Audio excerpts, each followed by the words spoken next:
पाठ 27 गोदान। गोबर और झुनिया के जाने के बाद घर सुनसान रहने लगा। धनिया को बार बार मुन्नू की याद आती रहती है। बच्चे तो माँ की झुनिया थी, पर उसकी पालन धनिया ही करती थी। वही उसे उपटन मलती, काजल लगाती, सुलाती और जब काम काज से छुट्टी मिलता तो उसे प्यार करती। वात्सल्य का यह नशा ही उसकी विपत्ति को भुलाता रहता था। उसका भोला भाला मक्खन सा मुख देखकर अपनी सारी चिंता वो भूल जाती और स्नेह में गर्व से उसका हृदय फूल उठता। वह जीवन का आधार अब न था। उसका सूना खटोला देखकर वह रो उठती। वह कवच जो सारी चिंताओं और दुरादशाओं से उसकी रक्षा करता था, उससे छिन गया था।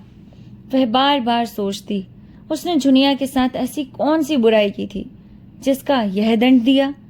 डाइन ने आकर उसका सोना सा घर मिट्टी में मिला दिया। गोबर ने तो कभी उसकी बात का जवाब भी ना दिया था। इसी ने उसे फोड़ा और वहां ले जाकर ना जाने कौन कौन से नाच नचाएगी।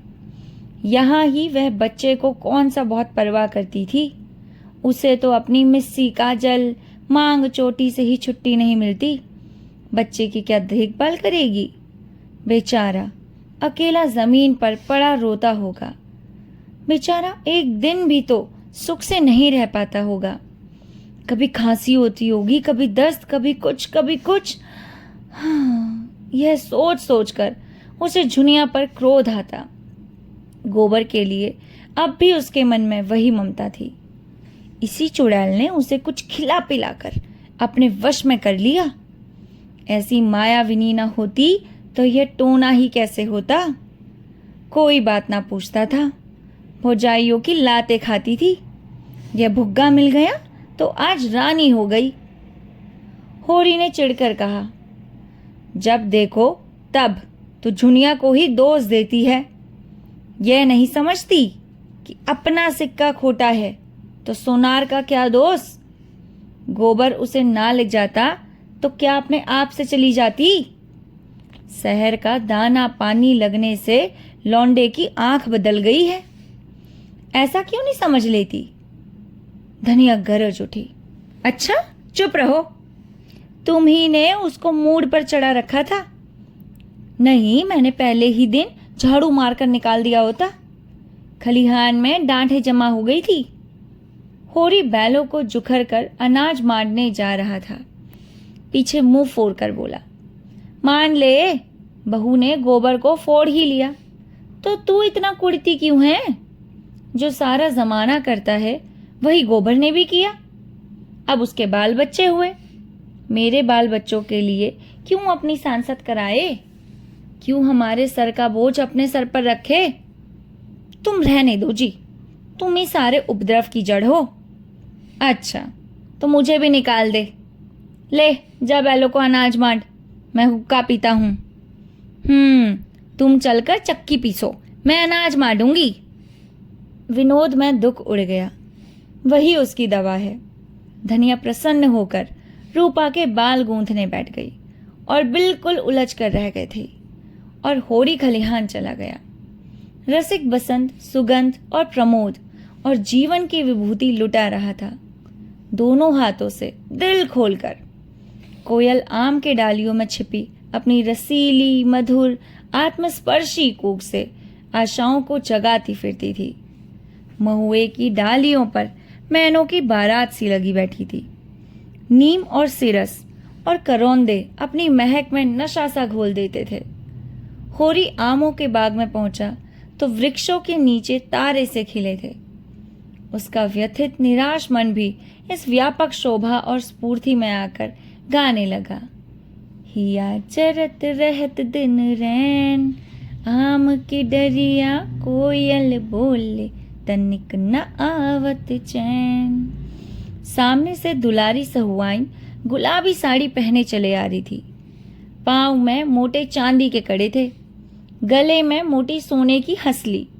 चेहरा सूखा हुआ पर दिल हरा। एक समय था जब होरी खेत खलिहान में उसे छेड़ा करता था। वह भाभी थी, होरी देवर था। इस नाते से दोनों में विनोद होता रहता था। जब से साहजी मर गए, दुलारी ने घर से निकलना छोड़ दिया। सारे दिन दुकान पर बैठी रहती थी और वहीं वे सारे गांव की खबर लगाती रहती थी। कहीं आपस में झगड़ा हो जाए, सहुआइन वहां बीच बचाव करने के लिए अवश्य पहुंचेगी। आने रुपए सूद से कम पर उधार न देती थी, और यद्यपि सूद के लोभ में मूल भी हाथ न आता था। जो रुपए लेता खाकर बैठा रहता, मगर उसके ब्याज का दर ज्यों का त्यों बना रहता था। बेचारी कैसे वसूल करे? नालिश फरियाद करने से रही, थाना पुलिस करने से रही। केवल जीभ का बल था, पर जैसे जैसे उम्र के साथ जीभ की तेजी बदलती जाती थी, उसकी काट घटती जाती थी। अब उसकी गालियों पर लोग हंस देते थे और मजाक में कहते, क्या करेगी रुपए लेकर काकी? एक को एक कौड़ी भी ना ले जाने देगी। अरे साथ थोड़े लेके जाएगी तो कुछ भी। गरीब को खिला पिलाकर जितना असीस मिल सके ले ले, यही परलोक में काम आएगा। और दुलारी परलोक के नाम से बहुत जला करती थी। होरी ने छेड़ा, अरे आज तो भाभी तुम सचमुच जवान लगती हो। सहुआइन मगन होकर बोली, आज मंगल का दिन है, नजर न लगा देना। इसी मारे मैं कुछ पहनती ओढ़ती नहीं। घर से निकली तो सभी घूरने लगते हैं, जैसे कभी कोई मेहरिया देखी ना हो। अरे पटेश्वरी लाला की पुरानी बान अभी तक नहीं छूटी। होरी ठिठक गया। बड़ा मनोरंजक प्रसंग छिड़ गया था। बैल आगे निकल गए। वह तो आजकल बड़े भगत हो गए हैं, देखती नहीं हो? हर पूरनमासी को सत्यनारायण की कथा सुनते हैं और दोनों जून मंदिर में दर्शन करने जाते हैं। हाँ, ऐसे लंपट जितने होते हैं सभी बूढ़े होकर भगत बन जाते हैं। कुकर्म का प्रायश्चित तो करना ही पड़ता है। अब पूछो, मैं अब बुढ़िया हुई, मुझसे क्या हंसी? अच्छा, तुम अभी बुढ़िया कैसे हो गई भाभी? मुझे तो अभी अच्छा, चुप ही रहना, नहीं 150 गाली दूंगी। लड़का परदेश कमाने लगा, एक दिन नेवता भी ना खिलाया। सेंत मेंत में भाभी बताने को तैयार। अरे मुझसे कसम ले लो भाभी, जो मैंने उसकी कमाई का एक पैसा भी छुआ हो। ना जाने क्या लाया, कहाँ खर्च किया, मुझे कुछ भी नहीं पता। बस एक जोड़ा धोती, एक पगड़ी मेरे हाथ लगी। अच्छा, कमाने तो लगा, आज नहीं कल घर संभालेगा ही। भगवान उसे सुखी रखे। हमारे रुपए भी थोड़ा थोड़ा देते चलो, सूद ही तो बढ़ रहा है। अरे भाभी, तुम्हारी एक एक पाई दूंगा, हाथ में पैसे आने दो, और खा ही जाएंगे तो कोई बाहर के तो नहीं है, तुम्हारे ही तो हैं। सहुआइन ऐसी विनोद भरी चापलूसियों से निरस्त्र हो जाती थी। मुस्कुराती हुई अपनी राह पर चली गई। होरी लपक कर बैलों के पास पहुंच गया और उन्हें पौर में डालकर चक्कर देने लगा। सारे गांव का यही एक खलिहान था। वहीं मंडाई हो रही थी। कोई अनाज ओसा रहा था, कोई गल्ला तोड़ रहा था।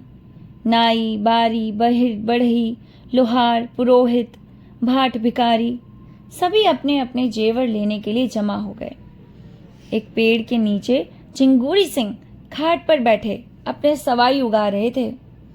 कई बनिए खड़े गल्ले का भाव ताव कर रहे थे। सारे खलिहान में मंडी की सी रौनक थी। एक खटकिन बेर के मकोए बेच रही थी और एक खोंचे वाला तेल के सेव और जलेबियां लिए फिर रहा था। पंडित दाता दीन भी होरी से अनाज बंटवाने के लिए आ पहुंचे और झिंगुरी सिंह के साथ खाट पर बैठे थे।